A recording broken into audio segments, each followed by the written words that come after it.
Okay, let's move on. We're going to talk next about games media. Well, you and I have been doing for entirely too long. The last time you were on GameFace, we talked about this, but we were right in the middle. Did I get it all wrong? No, we were just right in the middle of like the Renaissance where YouTubers and streaming was like, it had already kind of, the shift had happened, but we really didn't know where it was going at that point. Now we do know where it's going, and I don't want this discussion to be too long because this is one of those inside baseball things where I think we care about it a lot more than other people do. Sure. But now that everything is kind of shaken out, do you feel like we've hit the zenith with games media? Because when we last talked, it was like, oh, there's streaming and there's YouTube and there's the traditional game sites and there's all these things, and we didn't know how it was going to all shake out. Now it has kind of all shaken out. Like we kind of know what the lay of the land is, what type of content resonates with certain types of players. The fact that it's hard for me to focus on you because I'm watching this guy trying to loop this thing is like, I think there's your answer, Shane. The fact that I'm like, please play something else because I'm really curious to see how this goes. You could just play this one clip, and I don't know who this guy is. Yeah. I don't know what. I mean, that's been the biggest. You talk about feeling old, man, and it's not. I've never felt old with tech. There's never been some new thing that's come out, and I'm like, why are they buying this? Even like Pokemon Go, which I'm not playing. It's like I get it. You know, like I totally understand. But like all the time, I'm just seeing like, did you hear this YouTuber got married? I'm like, who? You know, like when it comes to actually people and brands and websites and YouTube channels, just like constantly finding out new stuff. Mm-hmm. And so I think that's the biggest thing is that it's. There are like, it's kind of like the 1%. Like there's just like really a handful of people that can please everybody, that can really get across the board and really just be known by everybody. And then we are all picking up the scraps. You know, like even people that are obviously, you know, thousands and millions, you know, of impressions above somebody else. We're all still kind of in this, you know. But I think some people hit not because they're charismatic, but just because they're really good. Like this guy, Timur. Oh, hell yeah. Like he's not charismatic at all, but he's the best Call of Duty player you'll probably ever see. Yeah. And if you want to check out Call of Duty, you want him to be doing it for you because if he thinks it's good, then it's good. Yeah. And so I think sometimes it's an authority situation where you're like, well, I trust the opinion of this person. I don't really care how great their production values are or what they look like or if they're attractive or not. I respect the information that they're going to give me. Or the entertainment that they're going to give me, or they're really good at invigorating the community, so it's really fun to watch them. You go to Twitch, and it's just like, man, you know, a lot of this is talk shows. A lot of this is somebody on a headset just like talking to the community. And like, they'll play a game in 45 minutes maybe. Like they're in the lobby, but it's just like, a lot of times it is just a conversation. I need to connect like to a person. And so that's what's been cool. It's kind of like doing narration where people are like, how do you do that? And it's like, oh, you like do a voice or something. And it's like, no, I just like talk because it's the more I get away from actually trying to invest and emotionally kind of figure out what the person's trying to say, you just the brain kind of wanders and you get disinterested. Sounds like a robot, where it's like when people can actually like see somebody and identify. Yep. And so this idea of like being natural was fascinating. I remember having a job when I was at Hornet before GT started. We did a thing called Grand Slam Trivia with the Yankees, and they would have different celebrities on to just like read. They'd be like, okay, this guy was born in what year? A, 1945, B, and then, okay, the answer is D. Thanks, Yankees. And that would just go up on the screen. Right. But it was so much fun because I would get B-roll of the weirdest actors. Don Rickles was the best. Oh, I bet. Don Rickles just went up. He's like, what am I doing? I don't know. I don't know. I need to be here. That's a pretty good impersonation. And but what was really fascinating to notice was the actors hated it. Every time there was like an actor, maybe like John Bon Jovi was one. He was on Boston Public at the time. Right. And but a lot of actors would be like, and you get like host people, and they were just boom, done. Nail it. They were just like, you could give me anything, and I would read it. And so it's fascinating seeing all these different like musicians and all these different types of celebrities and how they would approach this. And so like that whole idea of, you know, being personable and talking while you're playing games or just talking to a community is like, you cannot fake that. You can't. Like, maybe now you can go to school for that. I don't know. Like, you probably can. But it's its own fun kind of form of celebrity and talent. And there's some people that got in. Yeah, production values be damned. Doesn't matter. You're just hanging out in my room with me, and I'm making more than, you know, somebody who was like a mom and pop like hardware shop on the corner. Yeah. You know? You guys stream a good bit. Like typically, what like you have to be 4 days a week. You got to stay in my life. You know, like you can't leave. Otherwise, I'll go somewhere else. You know. How important is it, do you think? Because we other than GameFace, we hardly ever stream anymore. I think it's different for every single person. You need to make that decision internally of like how important that is to you. We kind of got that dictated to us. I mean, personally, I generally enjoy doing it, but I can't just do stuff that I like anymore, Brandon. Like every minute of my time. Well, I have to, one thing, we keep talking about this direct. Like one thing that's like an unfortunate reality about our business is, Easy Ally's business specifically, is just reactions just do so well. We were really kind of born when Shenmue 3 got announced. You know, like that was really kind of when everything. I have a question actually. How did the squad receive Shenmue 3 ultimately? Huber is so funny.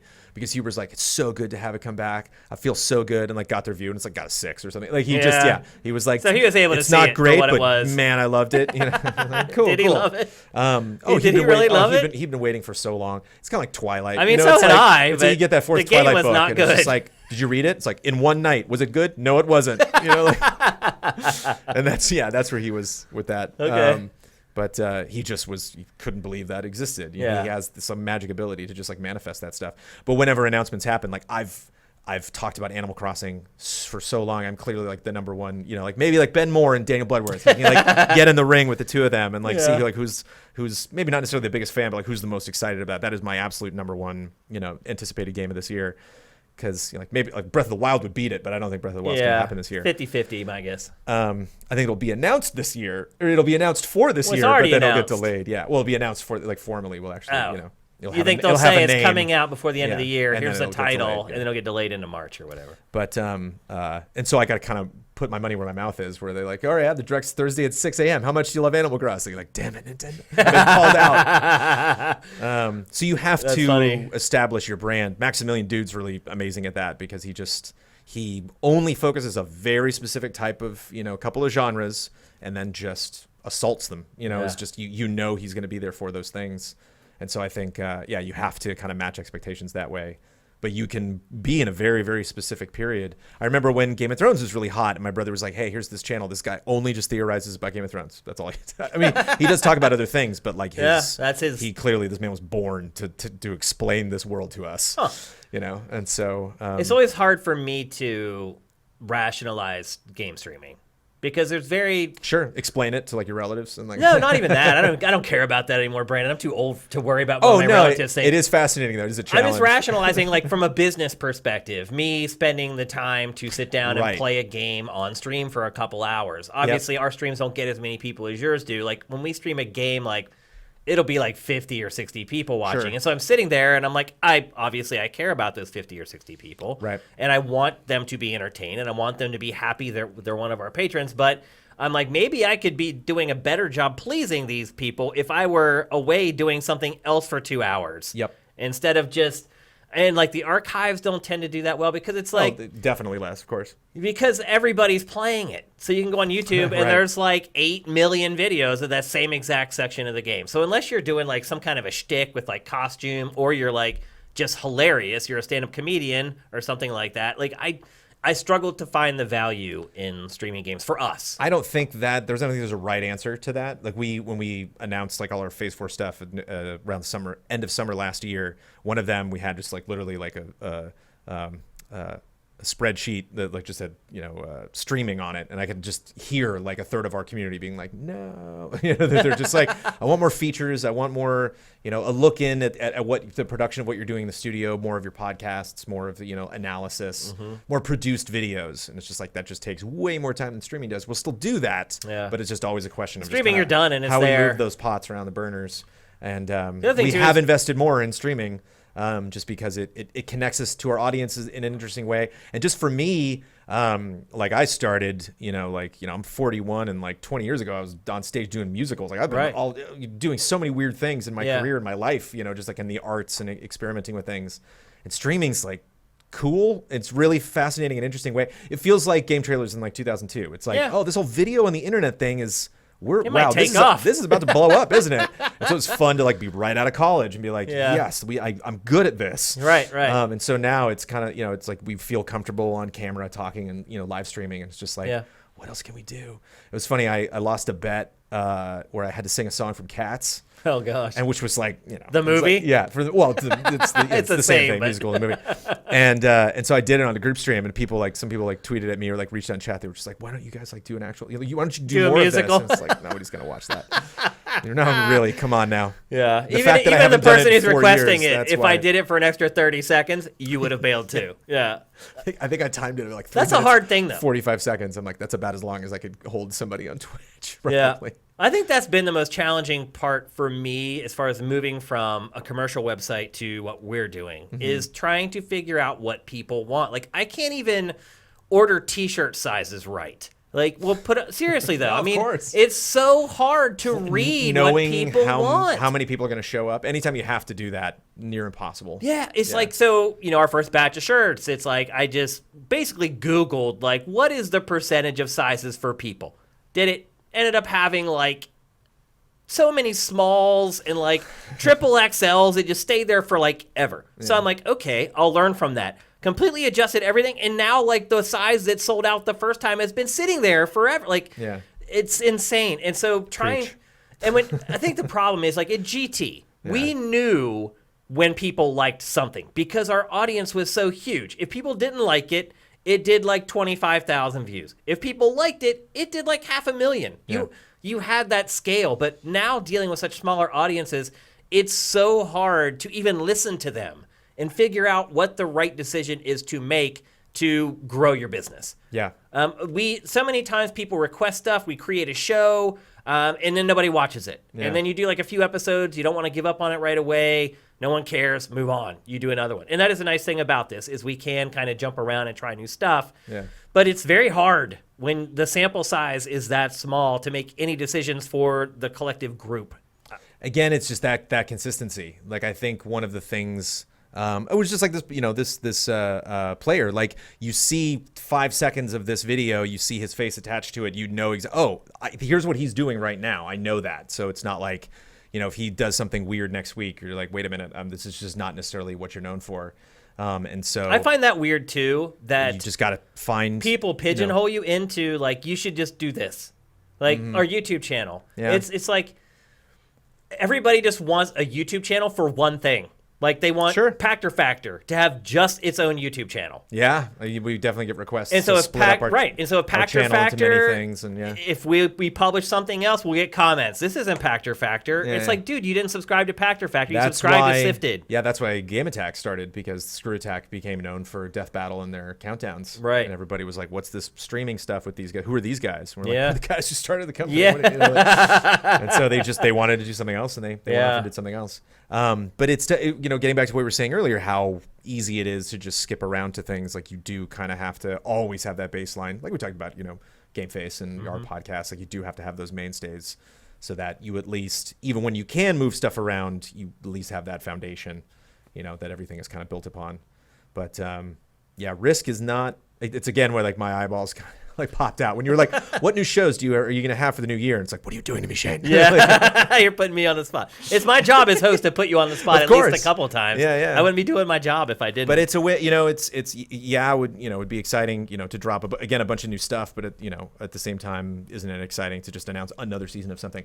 How do we feel with things getting canceled all the time on TV? It's just sometimes we want a show to reinvent itself in the new season, and other times we're just like, no, don't take it away. Yeah, don't mess with it, or just don't mess with it. I'll just take another season of that show. Kirkovich doing NCIS New Orleans. How insane is this? Still on that show. Dude. I've never seen one episode of that show. Yeah, and he's probably one of my most, most successful. There's really a close friend of mine that I knew before. Derek Mio. Mio. So you guys don't realize what we're talking about. So at GT, we had a lot of video editors. Ian was a video editor. Yeah. Probably our best. Or up there at least. Yeah. And the fastest for sure. But our video editors, they weren't tied into everything like we were. Yeah.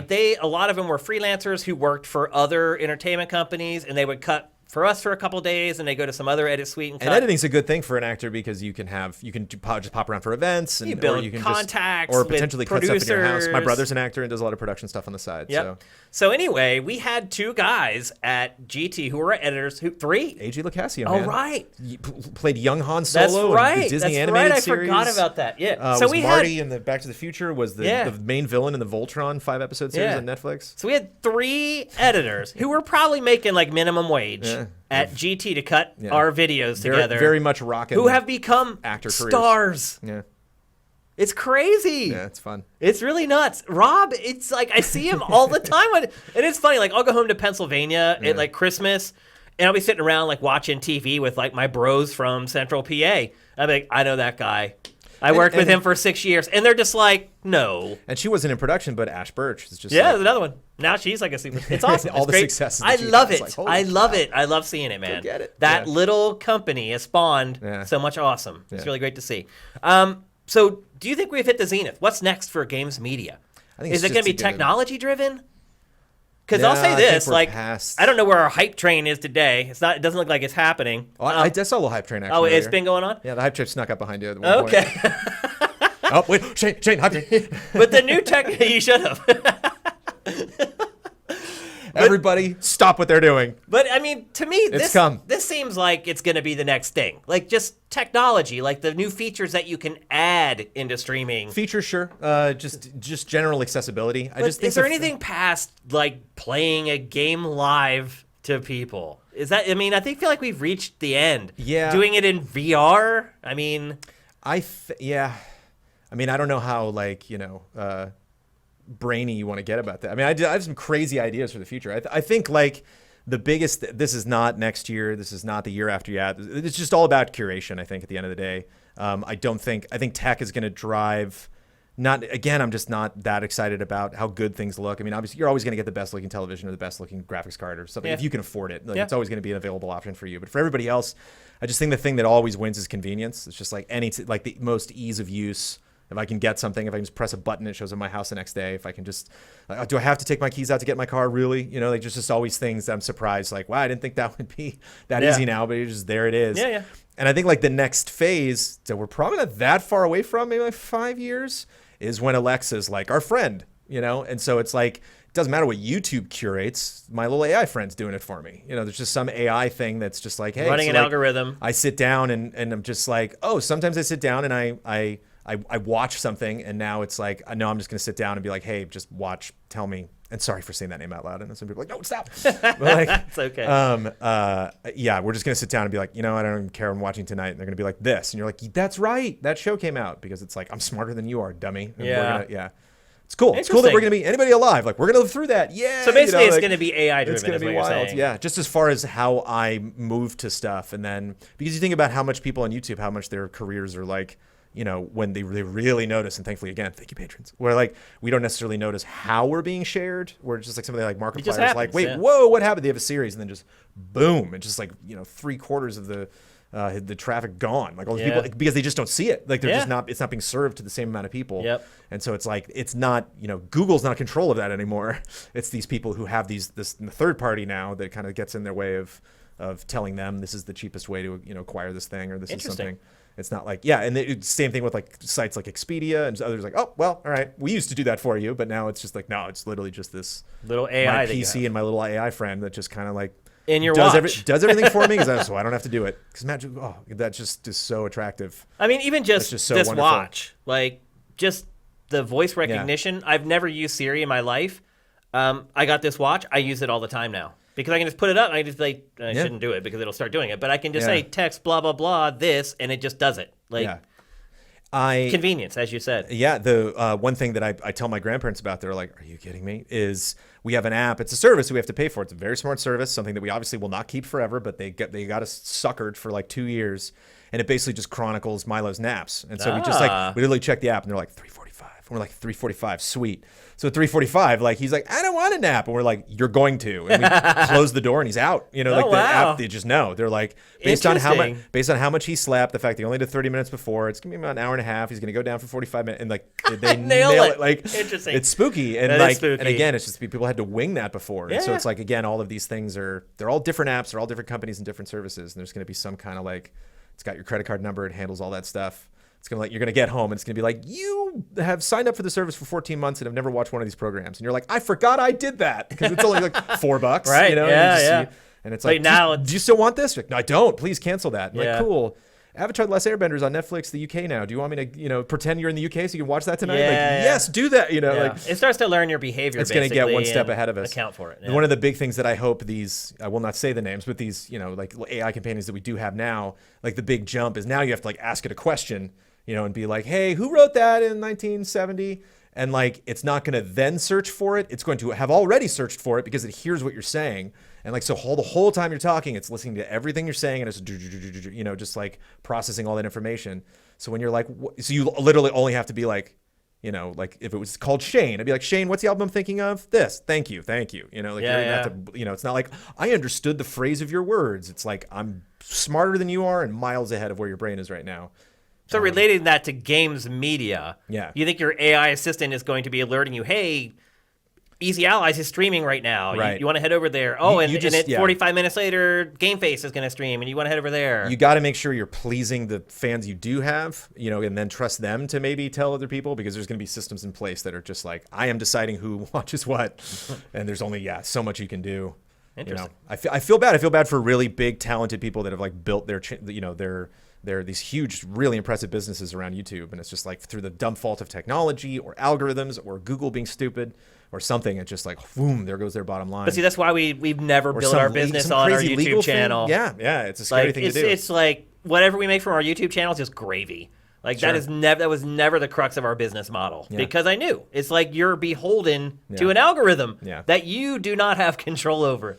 And while developing Sifted, like I worked with algorithms for our curation as far as like how we deliver the custom feed. And when you work on that stuff and start thinking about it, you're like, oh, I don't want to have my financial future beholden to one of these crazy freaking things. So maybe it was a good lesson for us to learn, because we just, our YouTube channel's there and we love the people that are there and who support us there. But if the money went away, it would change nothing for us. Right. Nothing. Because it's that's the final thing, the thing that is still run by, flesh and blood human beings. That are connected in with you because they connect with you emotionally, and they like having you around, Shane. They like being your friend. I don't know about that. We need more people who like me and being around. You talk about the future, anything concerning technology, I'd literally just every time I just hear Arnold being like, the system went online at 12:01, 4 p.m.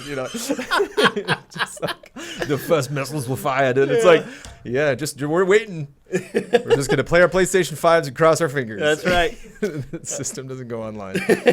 Hopefully Schwarzenegger's still around when that happens. I think he'll make it. It's not that far away.